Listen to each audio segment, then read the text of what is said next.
I was standing at the airport with my suitcases, waiting for my son with tickets for our family vacation, when he called, "Dad, we're already on the plane. You're not coming." I heard Olivia, his wife, giggling softly in the phone. "We'll finally have a vacation without this old man." My hands were trembling with resentment, but at that moment I realized that they would regret it. Before we continue, please subscribe to the channel and let us know where you are listening in the comments. I stood in the middle of Portland International Airport, the terminal buzzing like a hive. My old suitcase, its handle worn smooth from years of use, sat heavy by my feet. The air smelled of burnt coffee from a nearby kiosk, and a garbled voice crackled over the loudspeaker, announcing a flight to Seattle. I checked my watch. 9:17 a.m. Liam should have been here by now, tickets in hand, ready for our family vacation to Hawaii. My fingers tapped nervously against my phone, the screen blank. Where was he? I shifted my weight, the ache in my knees reminding me of my 67 years. The crowd surged around me, a woman dragging a toddler, a businessman barking into his earpiece, a group of teenagers laughing over their phones. I scanned their faces, searching for Liam's familiar jawline, his quick stride. Nothing. My stomach twisted, but I pushed it down. He was probably stuck in traffic. Or maybe Olivia had slowed him down. She was always fussing over her makeup or her outfits. The phone buzzed in my hand, sharp and sudden. Liam's name lit up the screen. I exhaled, relief flooding me, and pressed it to my ear. "Hey, son, where are you? I've been waiting by the check-in desks." A pause. Too long. Then his voice, flat and cold, cut through the line. "Dad, we're already on the plane. You're not coming." My breath caught, like someone had punched me in the chest. The terminal's noise faded, the world narrowing to the phone pressed against my ear. What do you mean, I'm not coming?" My voice cracked, betraying me. I gripped the suitcase handle, the leather creaking under my fingers. Another pause. Then Olivia's voice, soft and venomous, slipped through the background. "We'll finally have a vacation without this old man." A giggle followed, sharp as a blade. My hands trembled, the phone nearly slipping from my grip. I opened my mouth to speak, but Liam cut me off. "Look, Dad, it's better this way. You just slow us down. We'll talk when we're back." The line went dead. I stood frozen, the phone still pressed to my ear, its blank screen staring back at me. The terminal roared back to life, announcements, footsteps, laughter, but it felt distant, like I was underwater. My chest burned, a mix of shock and rage. They were on the plane. The plane I'd paid for. The vacation I'd planned, down to the last detail, dreaming of sunlit beaches and my son's rare smile. And they'd left me behind, like I was nothing. Olivia's words echoed in my skull, "Without this old man." I forced my legs to move, dragging the suitcase behind me. Its wheels squeaked, a pathetic sound against the polished floor. People parted around me, their faces a blur. I passed the coffee kiosk, the scent now sour in my nose, and headed for the exit. My fingers fumbled in my coat pocket, brushing against the house keys I'd tucked there that morning. Cold metal, solid and real. Unlike my son's promises. Outside, the air was sharp, April's chill biting through my jacket. A line of yellow taxis idled at the curb, their drivers chatting in clusters. I raised a hand, and one peeled away, pulling up beside me. The driver, a wiry man with a graying beard, hopped out and grabbed my suitcase. "Rough morning?" he asked, tossing the bag into the trunk. I didn't answer, just slid into the back seat. The door slammed shut, sealing me in with the faint smell of pine air freshener. My hands were still shaking, knuckles white as I clenched them in my lap. Olivia's giggle played on a loop in my head, each note fueling the fire in my chest. They thought they could humiliate me, discard me like an old coat. But they were wrong. The driver climbed in and glanced at me in the rearview mirror. "Hey, Buddy. You okay? Where we headed? I stared out the window, the airport shrinking behind us. My reflection flickered in the glass, gray hair, lined face, eyes harder than I'd ever seen them. They'd regret this. All of it. Kinda need a destination, the driver said, his voice light but curious. I unclenched my fists, the keys in my pocket digging into my thigh. Home, I said, my voice low and steady. Take me home. The taxi hummed along the highway, rain streaking the windows like tears. Portland's skyline blurred in the distance, a gray smear against the April sky. I sat in the back seat, my hands folded tightly in my lap, the house keys in my pocket pressing into my thigh. The driver's radio played a soft jazz tune, barely audible over the patter of rain and the occasional squeak of the wipers. The air smelled of worn leather and faint cigarette smoke, clinging to the seats. I stared at the water sliding down the glass, my mind replaying Liam's voice, "You're not coming." "Hey, you sure you're okay back there?" The driver's voice broke through, warm but cautious. I glanced at the rearview mirror, catching his eyes, brown, creased with concern, framed by a shock of silver hair. His name tag, pinned to a faded jacket, read Frank.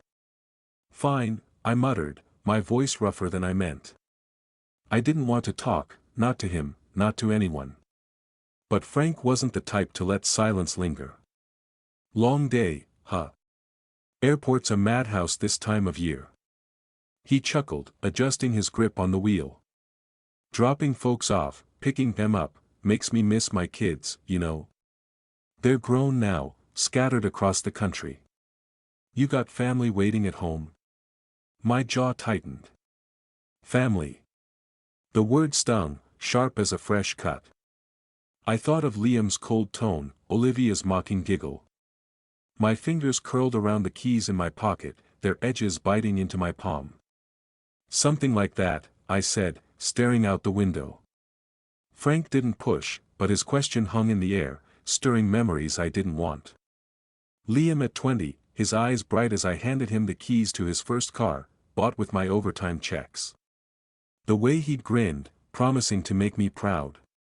Or the day I paid for his wedding, watching Olivia glide down the aisle in a dress that cost more than my monthly pension. She'd barely thanked me, her smile tight as she whispered to Liam about the old-fashioned venue. My house, the one they lived in rent-free, was old-fashioned, too, according to her. I'd heard her say it last month, her voice dripping with disdain as she stood in my kitchen, sipping my coffee. I shifted in the seat, the leather creaking under me. The rain was heavier now, drumming against the roof. I thought of all I'd given them, college tuition, car repairs, the down payment for their honeymoon. And for what? So they could leave me stranded in an airport, laughing like I was some burden they'd finally shed. You ever feel like you gave too much? The words slipped out before I could stop them, low and raw. Frank glanced back, his brow furrowing. To family? Hell, all the time. Gave my daughter my old truck when she moved to Seattle. She sold it a month later, didn't even tell me. He shook his head, but his tone stayed light. But that's how it goes, right? You give 'cause you love, doesn't always come back the way you hope. I nodded, my throat tight. Love. I'd loved Liam fiercely, even when he started pulling away, his calls growing shorter, his visits rare. I'd told myself it was just life, marriage, work, Olivia. But now I saw it clearly, every sacrifice, every dollar, had been a rope they'd used to tie me down, to keep me useful until they didn't need me anymore. The taxi slowed, turning into my neighborhood. The houses here were tidy, their lawns clipped, but the familiarity felt hollow. I leaned my head against the window, the glass cool against my temple. Olivia's voice echoed again, "Without this old man." My chest burned, but beneath the hurt, something else stirred, something hard and unyielding, like the keys in my hand. Frank pulled up to my house, the tires crunching on the wet gravel drive. The two-story colonial loomed ahead, its white paint peeling at the edges, the front porch sagging under years of neglect. My house. My life's work. And they thought they could take it from me. Home sweet home, Frank said, turning to face me. That'll be $28.50. I handed him a crumpled 30, waving off the change. Keep it, I said, my voice steadier now. I stepped out, the rain soaking my coat, and grabbed my suitcase from the trunk. The taxi's engine idled as I stood there, staring at the front door.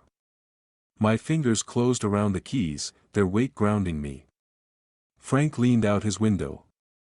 Take care, all right? Family stuff, it's never as bad as it seems. I didn't answer, just gave a curt nod. He drove off, the taillights fading into the rain. I turned to the house, my house, the one I'd built for a family that no longer existed. The keys gleamed faintly in my hand, slick with rain. My eyes narrowed, a quiet resolve settling in my bones. They'd see soon enough. I'd make sure of it. The front door creaked as I pushed it open, the familiar groan echoing in the quiet house. I dropped my suitcase by the threshold, its thud muffled by the faded rug. The air inside smelled of stale coffee and the faint lavender of the cleaner I'd used last week. My house, 2 stories of chipped paint and creaky floors, every inch earned through decades of long shifts and careful saving. Now it felt like a museum of mistakes, each room holding memories of a family that had turned its back on me. I shuffled to the kitchen, my shoes scuffing the hardwood. The morning's chill clung to my coat, but I didn't bother hanging it up. I flicked on the coffee maker, its low hum filling the silence. While it gurgled, I sank into the old armchair by the window, the springs groaning under my weight. A shelf across the room held family photos, Liam as a boy, grinning with a missing tooth, our fishing trip when he was 15, his wedding day, where I'd stood proud, ignoring Olivia's tight smile. I stared at the frames, my chest tight. How had it come to this? Liam's voice rang in my head, cold and final, "You're not coming." Olivia's giggle followed, sharp and cruel. Without this old man. My fingers twitched, itching to smash something, but I gripped the armrests instead, the wood smooth under my palms. I'd given them everything, college, cars, a roof over their heads. And they'd repaid me with a phone call and a laugh. I stood, pacing the kitchen, my steps heavy. The coffee maker beeped, but I ignored it, my eyes drifting to the keys I'd tossed on the counter. They glinted under the fluorescent light, small but solid. A reminder. This was my house. My life. I wasn't the burden they thought I was. I pulled out my phone, scrolling through contacts. The bank's number stared back at me, a quiet temptation. My thumb hovered over the call button, but I hesitated. Not yet. I needed to think, to plan. I wasn't Liam, acting on impulse, or Olivia, scheming behind fake smiles.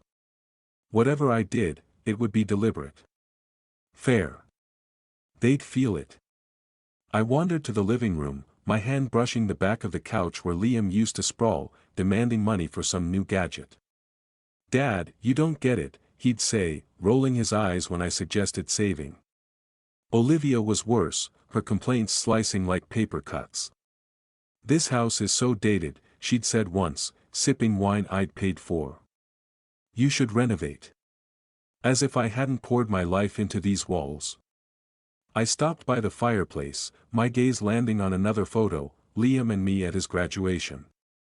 I'd worked double shifts to cover his tuition, never complaining. He'd hugged me that day, promising to make me proud. A lie, I saw now. My throat burned, but I swallowed it down. No tears. Not for them. I thought of their voices in the airport, the ease with which they'd cut me out. They thought I was weak, a pushover who'd keep giving no matter what. They were wrong. I wasn't that man anymore. The man who'd stood in that terminal, shocked and trembling, was gone. In his place was someone else, someone who wouldn't let this go unanswered. I crossed to the window, the curtains rough against my fingers as I pushed them aside. The front yard stretched out, the grass patchy from neglect. Beyond it, the neighborhood was quiet, the rain slowing to a drizzle. I could see Elaine's house next door, her porch light glowing faintly. She'd understand, maybe. She'd lost her husband, faced her own betrayals. But this wasn't her fight. It was mine. My reflection stared back from the glass, eyes sharp and unyielding. I thought of the bank, the accounts I'd set up for Liam, the mortgage I'd paid off alone. They lived here because of me, slept under my roof, ate my food. And they thought they could discard me? No. They'd learn what it meant to cross me. I stepped back, my hand brushing the keys on the counter again.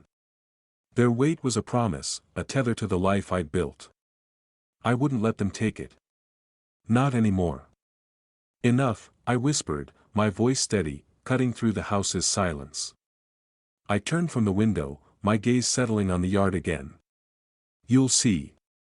The faint hum of my old computer filled the study, its glow casting shadows across the cluttered desk.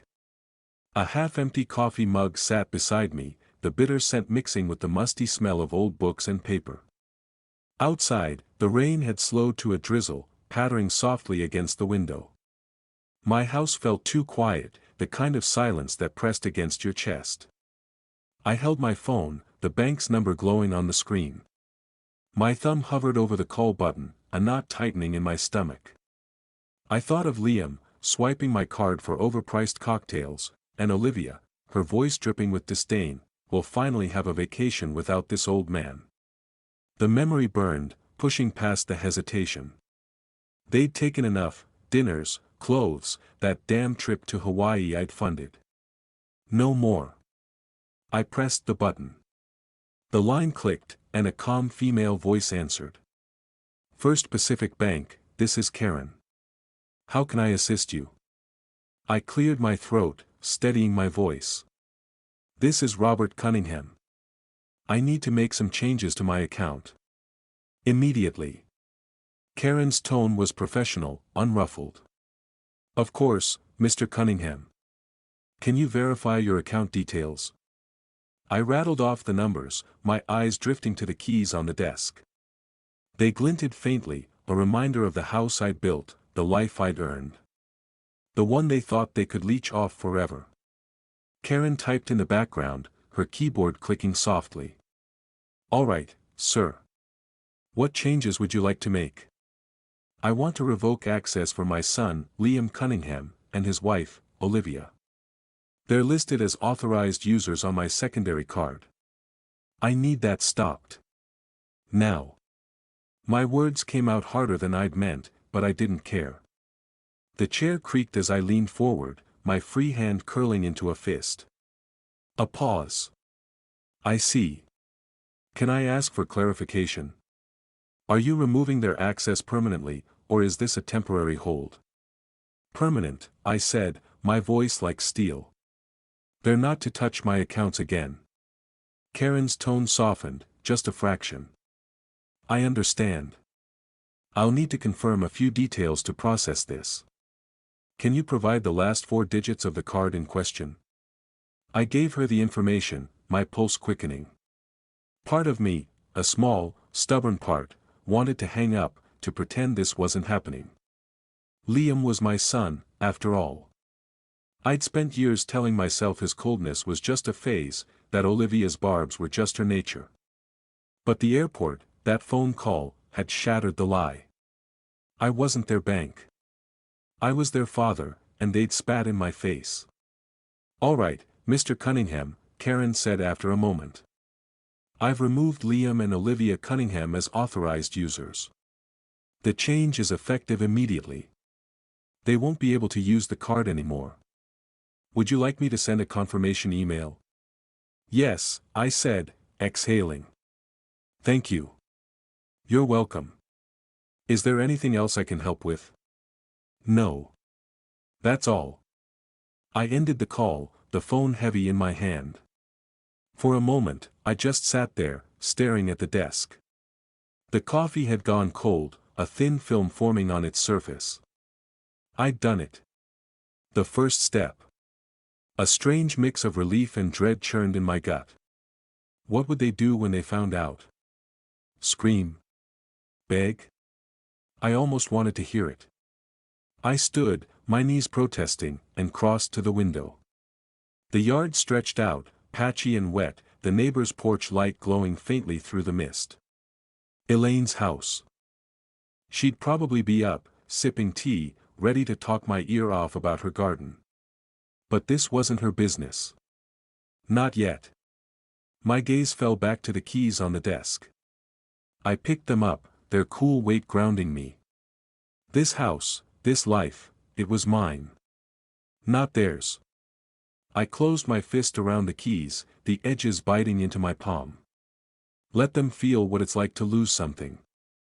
The phone buzzed, snapping me out of my thoughts. A text notification lit up the screen, Liam's name. My heart skipped, but I didn't open it. Not yet. A slow smile crept across my face, sharp and unfamiliar. Let them squirm. I slipped the phone into my pocket and turned back to the window, the keys still in my hand. The rain had stopped, leaving the world quiet and still. Too quiet. I sat back in my study, the phone still warm from the bank call, and let my mind drift to Hawaii. I could picture it perfectly, Liam and Olivia, smug and carefree, lounging in some overpriced hotel restaurant. The kind with white tablecloths and crystal glasses that caught the light just so. The air would smell of plumeria and salt, the ocean's murmur drifting through open windows. They'd be laughing, toasting their victory over me, oblivious to the storm I just unleashed. I imagined the moment it hit. There at their table, Liam in some flashy shirt, Olivia with her perfect nails tapping the stem of a wineglass. The waiter, young, polite, probably used to entitled tourists, slides their card back across the table. "I'm sorry, sir," he says, his voice low. The payment was declined. Liam's laugh would falter, his brow creasing. "That's impossible. Run it again." He'd lean forward, all confidence, as if his charm could fix a computer's verdict. The waiter would nod, retreating, but the second attempt would fail too. I could see Liam's face redden, his fingers drumming the table. Olivia would lean in, her voice a hiss. "What did you do, Liam?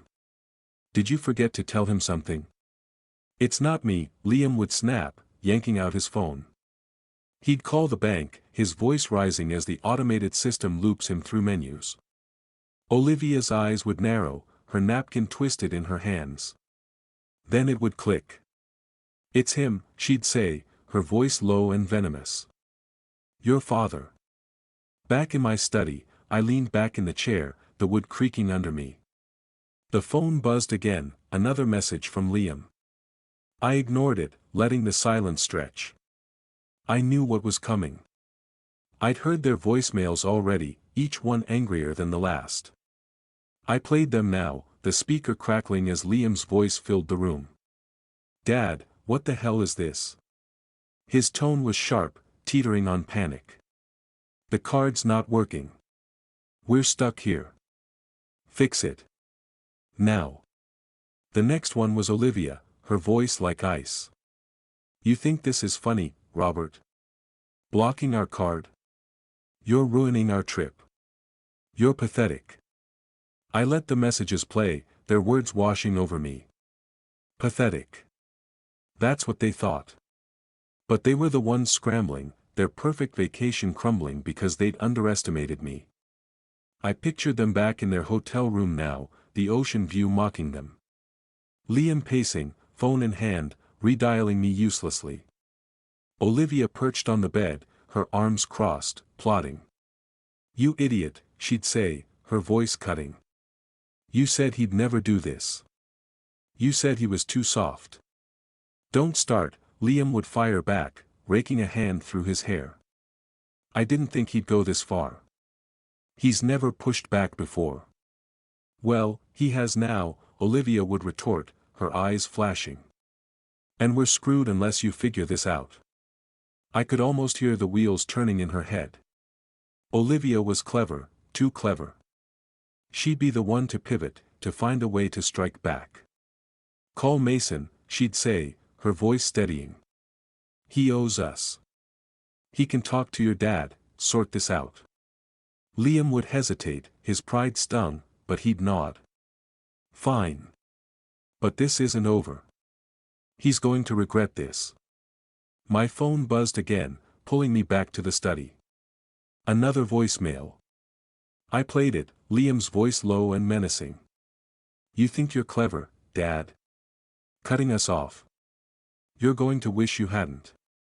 I mean it." I set the phone down, my pulse steady. Let them threaten. They had no power here. Not anymore. My eyes drifted to the stack of papers on the desk, legal documents, neatly clipped, waiting for my next move. The house keys sat beside them, their dull shine a quiet promise. They could rage all they wanted. I was just getting started. I leaned back, the chair groaning, and stared at the documents. Outside, the drizzle had stopped, leaving the world hushed. Too hushed. The lawyer's office smelled of polished wood and old leather, the kind of scent that clung to important decisions. I sat across from Mr. Hargrove, a gray-haired man with a face like weathered oak, his pen scratching notes on a legal pad. The folder of documents I'd brought lay open on his desk, its contents stark and final. Outside, Portland's downtown buzzed faintly, car horns, footsteps, the pulse of a city moving on without me. Inside, it was just us, the clock ticking softly on the wall. "So, Robert," Hargrove said, peering over his glasses. "You're certain about this? Removing Liam entirely from the will?" I nodded, my hands folded in my lap. "Certain." My voice was steady, but my chest tightened. Liam's face flashed in my mind, his grin at 16, holding up a trout we'd caught together. Then his voice from yesterday, cold and accusing, "You're going to regret this." I pushed the memory away. He's made his choices. Hargrove raised an eyebrow, his pen pausing. "I have to ask, family matters can be emotional. If you change your mind later, it's more paperwork. You're sure you want to move forward?" I hesitated, just for a second. I thought of Liam's birthday last month, how I'd called and left a voicemail, my voice cheerful, only to get a text back hours later, "Busy, Dad. Talk later." No call came. Olivia's words echoed too, sharp and mocking. They didn't deserve my loyalty. Not anymore. "I'm sure," I said, meeting his gaze. "Let's do it." Hargrove nodded, jotting something down. "All right. I'll draft the new will. You'll need to sign it, and we'll need a witness. Should be straightforward." He slid a form across the desk, his pen clicking. "Anything else you want to add?" "Beneficiaries, specific bequests." I thought of the house, the keys I'd left on my desk that morning. "The house stays mine," I said. "For now, no beneficiaries. I'll decide later." He scribbled again, then looked up. "Fair enough. I'll have this ready by tomorrow. You can come back to sign." I stood, shaking his hand, the folder tucked under my arm. The weight of it felt right, like a shield. As I stepped toward the door, a familiar voice stopped me. "Robert? That you?" I turned to see Elaine Thompson, my neighbor, standing in the hallway. Her gray curls were tucked under a scarf, her eyes bright despite the lines around them. She held a paper cup of coffee, the steam curling upward. "Didn't expect to see you here," she said, her voice warm but curious. "Elaine," I said, managing a small smile. "Just handling some business." Her gaze flicked to the folder, then back to me. "Sounds serious. Got a minute for a coffee? There's a place across the street." My treat. I hesitated, but her warmth was hard to refuse. "Sure," I said, following her out. The lawyer's door clicked shut behind us, the sound sharp in the quiet hall. The cafe was small, its air thick with the scent of roasted beans and cinnamon. We settled at a corner table, the clink of cups and low chatter surrounding us. Elaine sipped her coffee, studying me. "You look like a man with a plan," she said, her tone light but probing. "Spill it. What's got you hauling folders to lawyers?" I chuckled, but it came out hollow. "It's complicated. Try me," she said, leaning forward. "I've got my own stories. Did I ever tell you about my cousin?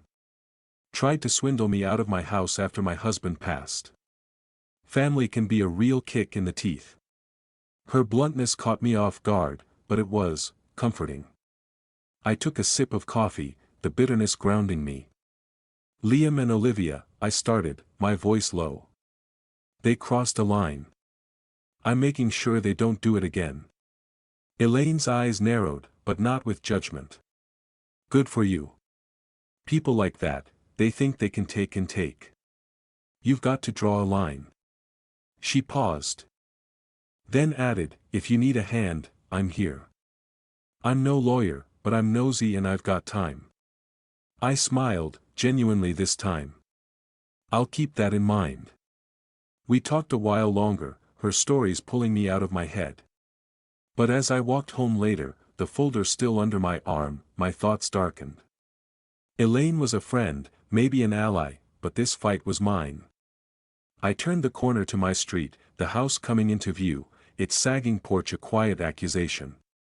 Then I froze. A car I didn't recognize, a sleek black sedan, was parked in my driveway. Mason's car. Liam's friend. I slowed my steps, my grip tightening on the folder. The air felt heavy, charged. What was he doing here? The living room was dim, lit only by the soft glow of a table lamp that cast long shadows across the hardwood.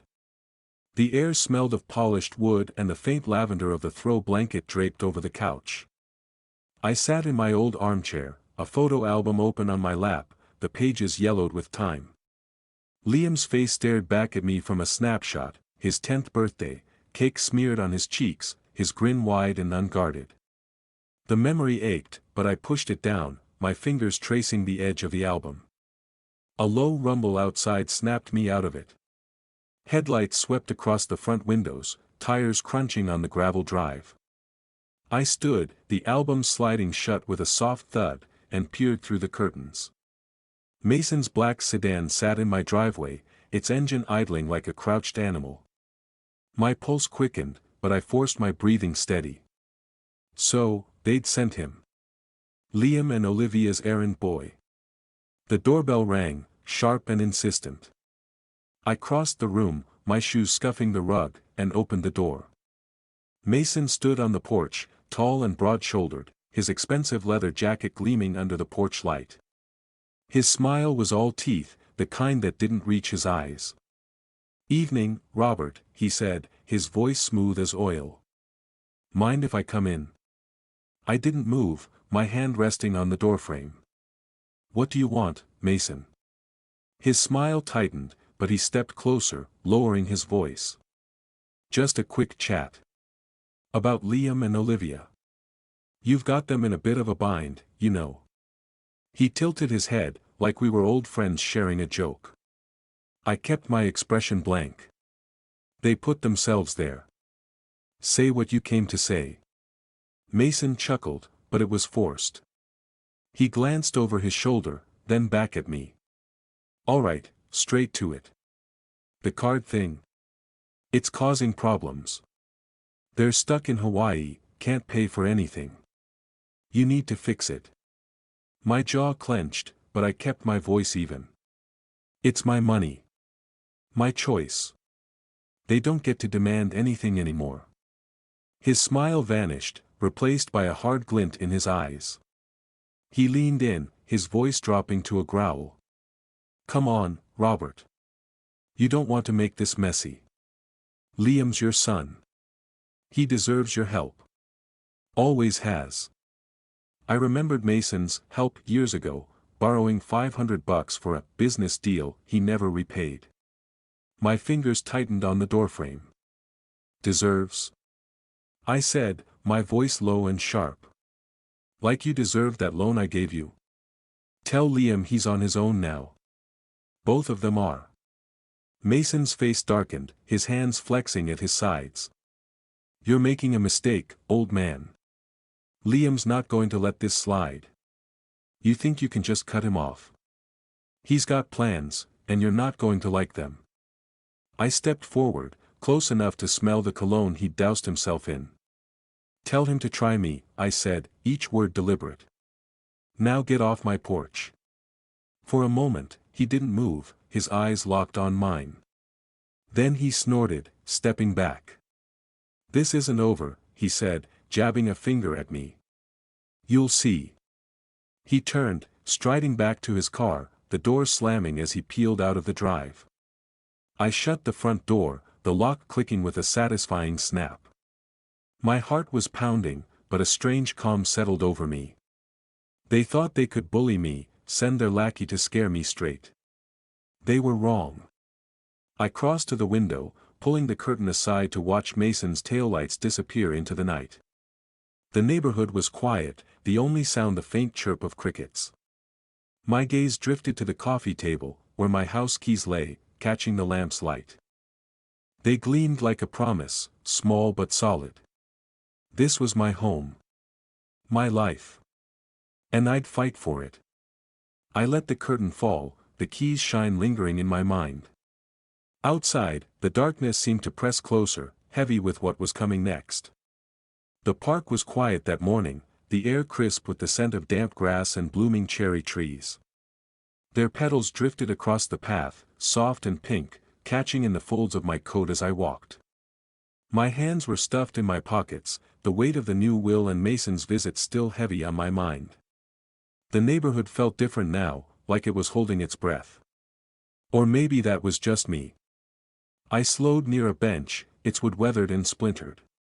A memory hit me hard, Liam, 10 years old, running ahead of me in this same park, his fishing rod bouncing on his shoulder.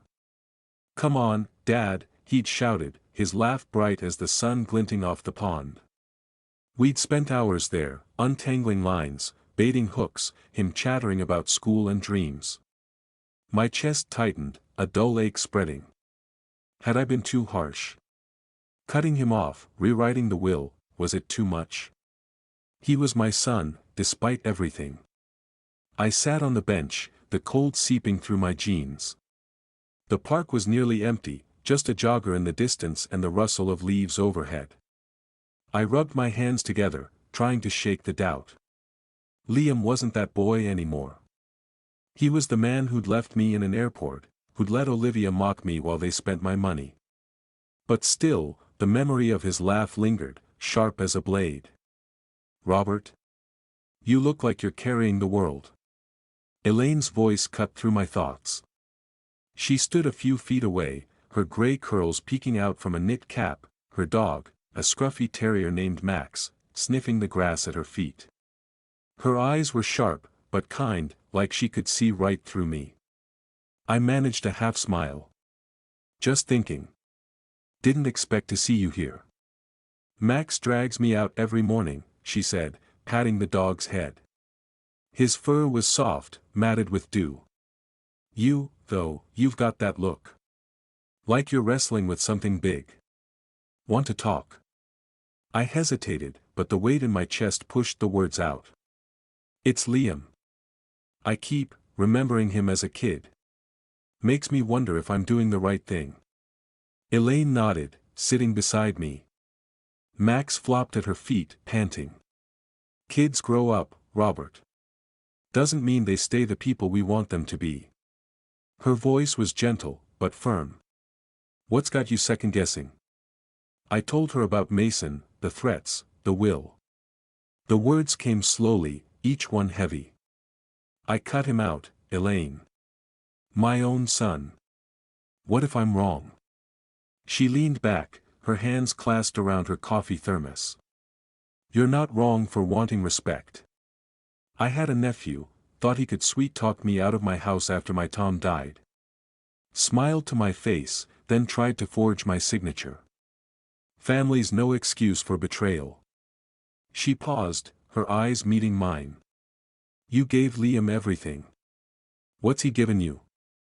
I thought of the airport, Olivia's giggle, Liam's cold voice. Nothing, I said, the word bitter. Not for years. Exactly. Elaine's tone sharpened.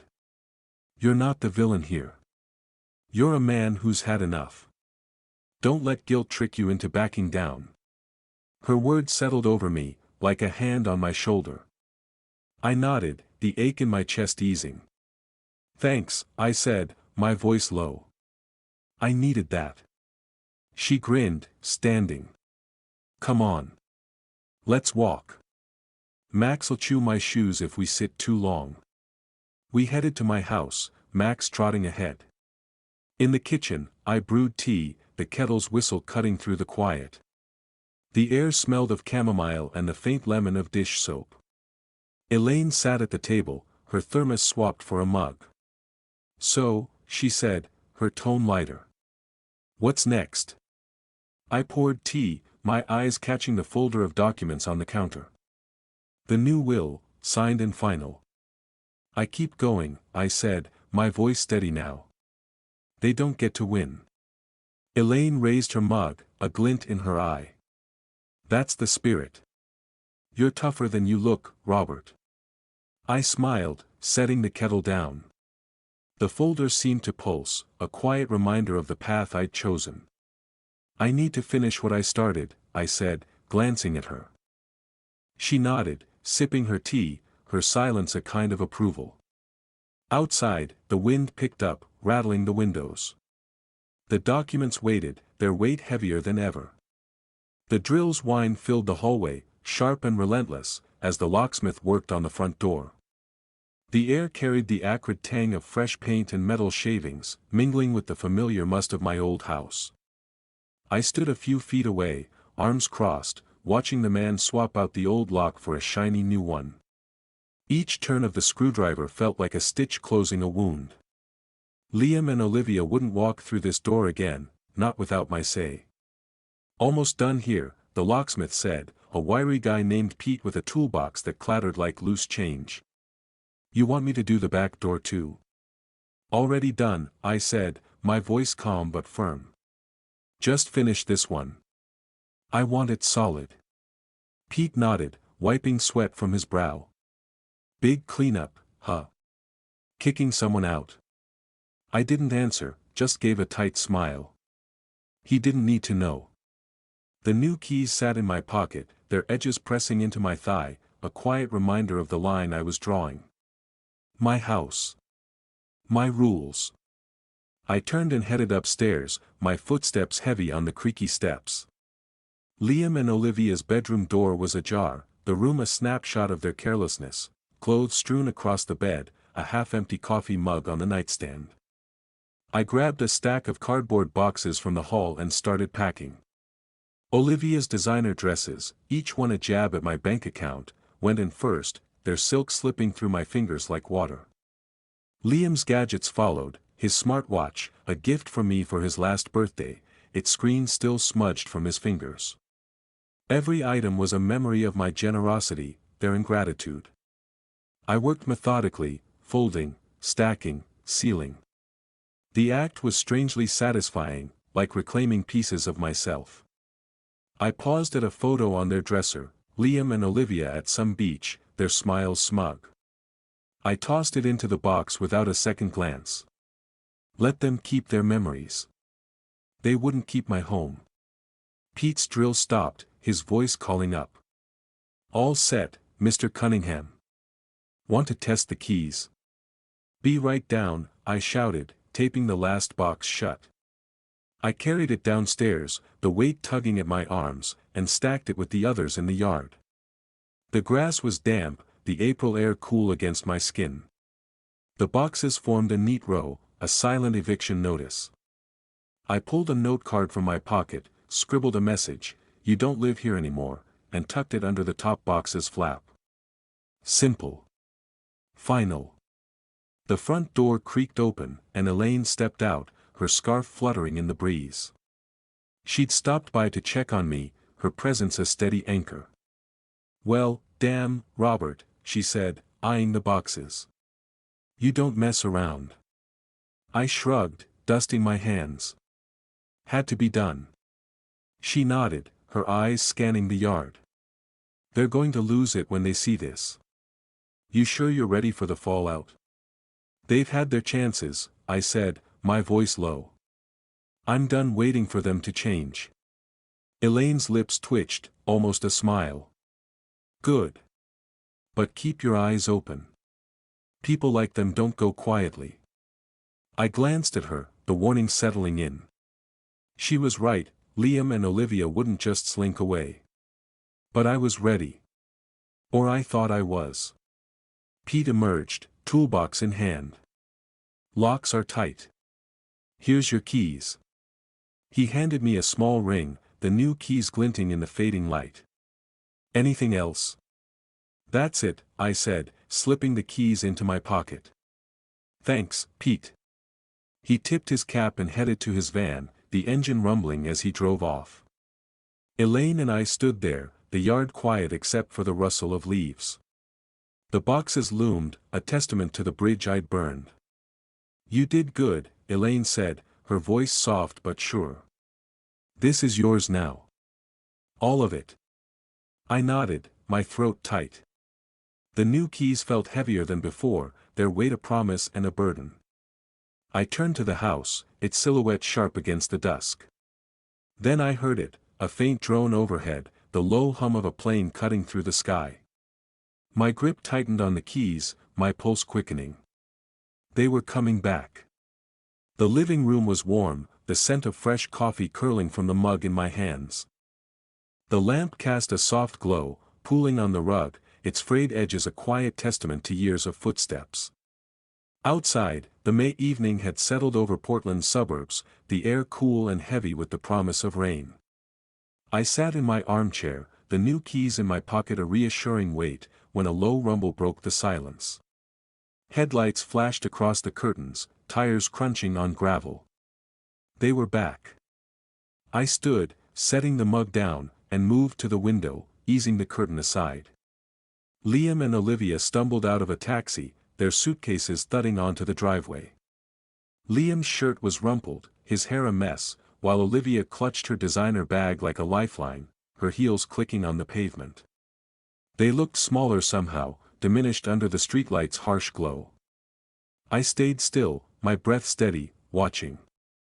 Liam fumbled with his keys, his movements jerky as he approached the front door.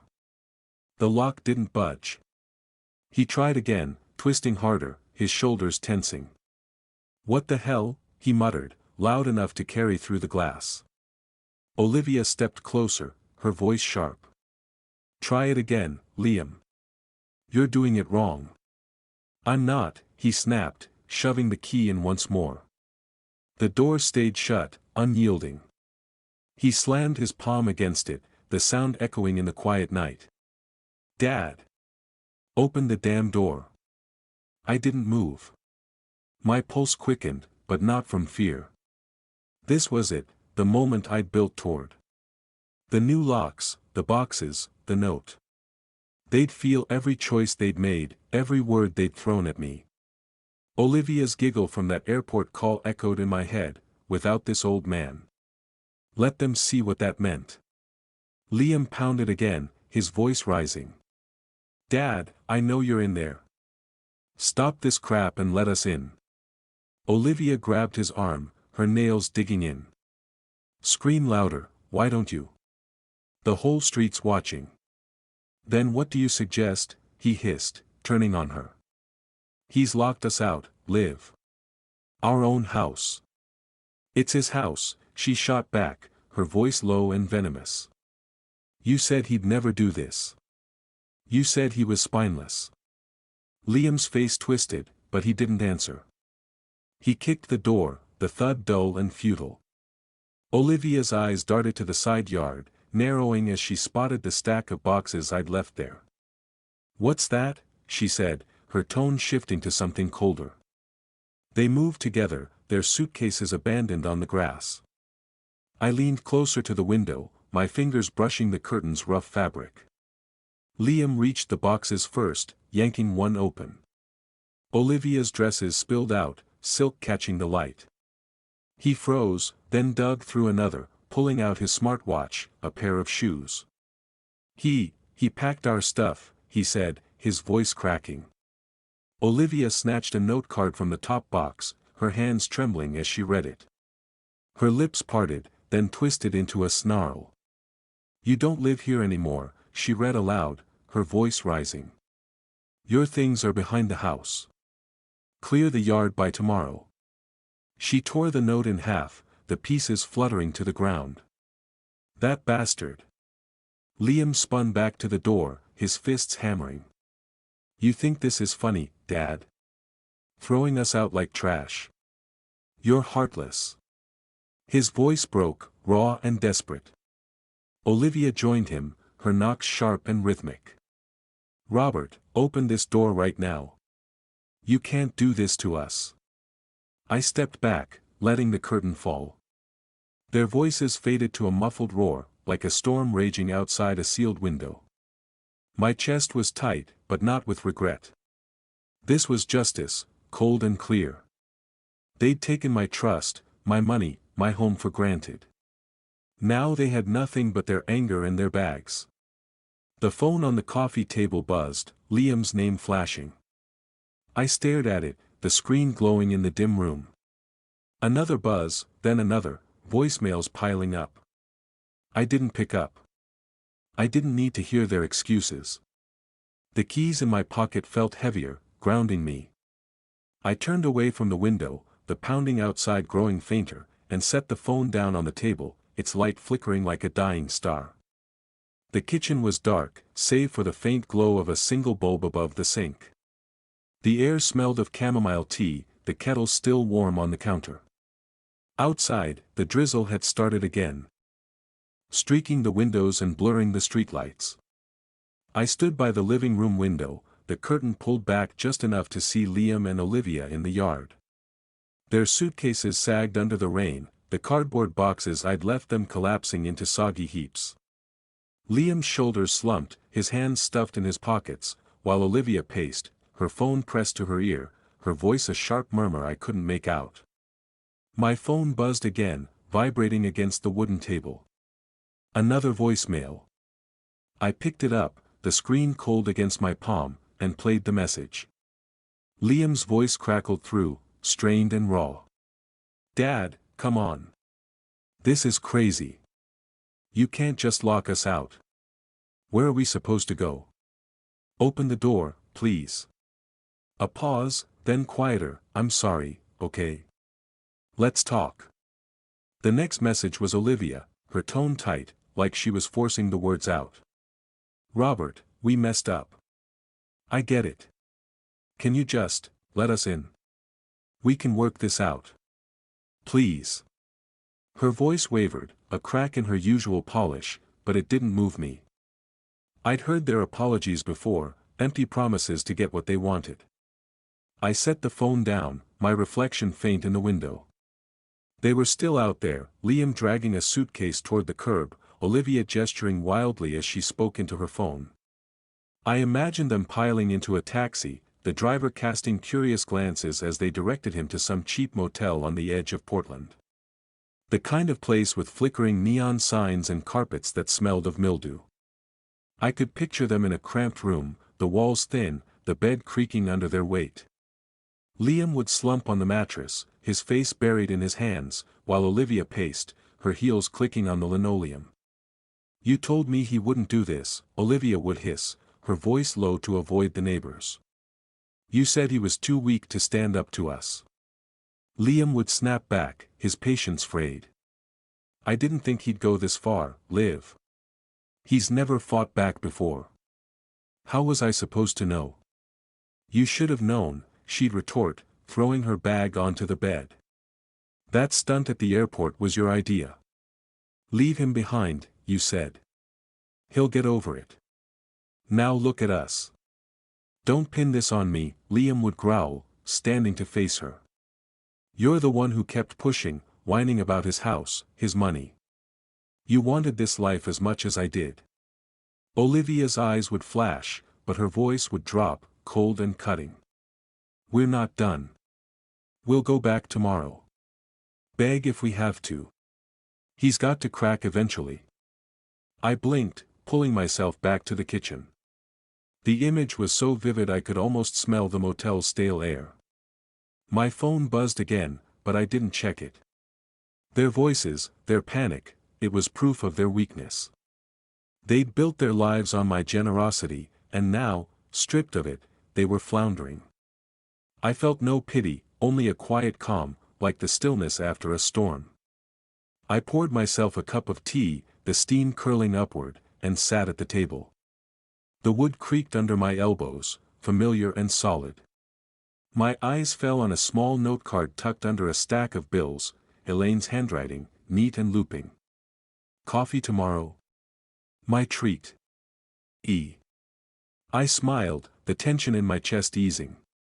She'd been there through all of this, a steady voice cutting through the noise. Tomorrow, I'd tell her everything, share the weight of this victory. The rain tapped against the window, a soft rhythm. I sipped my tea, the warmth spreading through me, and let the note card rest in my hand. Outside, the yard was empty now, their suitcases gone, the boxes a ruined pile. They'd lost. And I was still here. The cafe was a warm haven, its air thick with the scent of roasted coffee and fresh pastries. Sunlight streamed through the wide windows, glinting off the wooden tables and the polished counter where baristas chatted over the hiss of the espresso machine.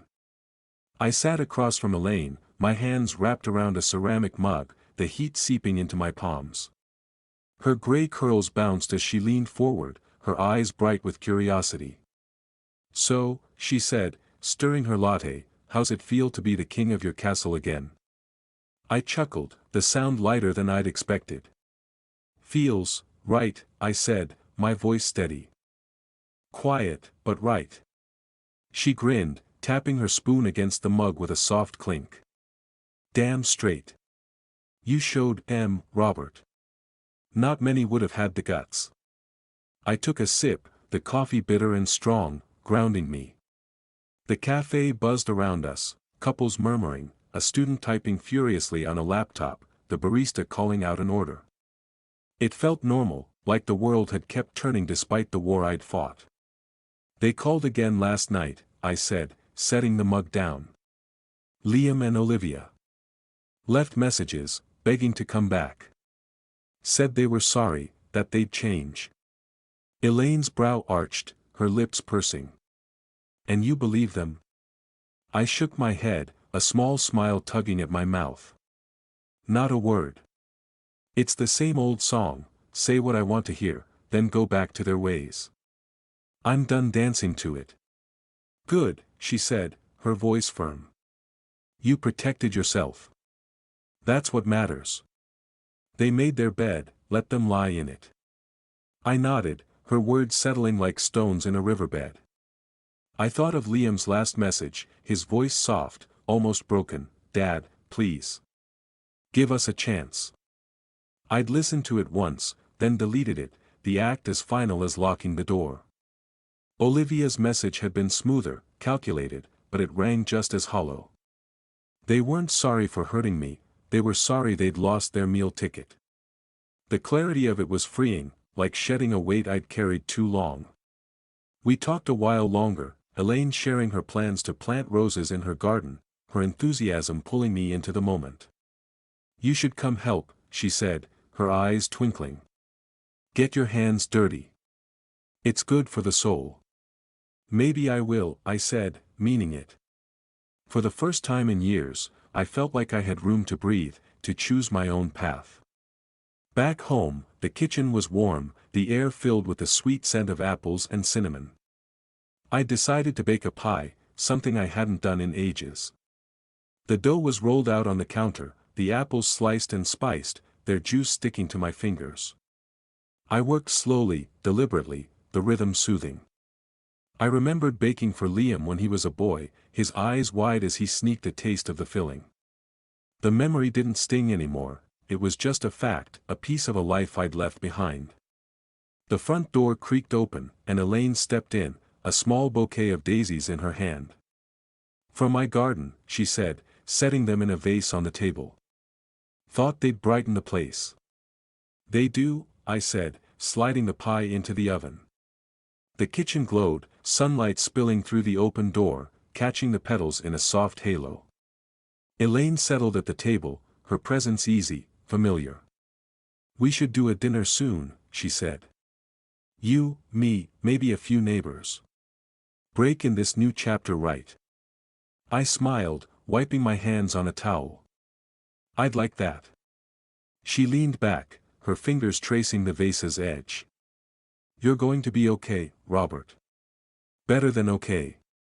I nodded, the words sinking in. The oven hummed, the pie baking, its warmth filling the room. I thought of Liam and Olivia, somewhere out there, scrambling to rebuild without me. I didn't wish them harm, just distance. This house, this life, was mine again. And for the first time in years, I felt like I was home. The sunlight shifted, bathing the kitchen in gold. I stood by the counter, the daisies bright against the wood, and let the moment hold me. Whatever came next, I was ready. If you liked this story, please like this video, subscribe to the channel, and share your impressions of this story in the comments. To listen to the next story, click on the box on the left. Thank you for watching.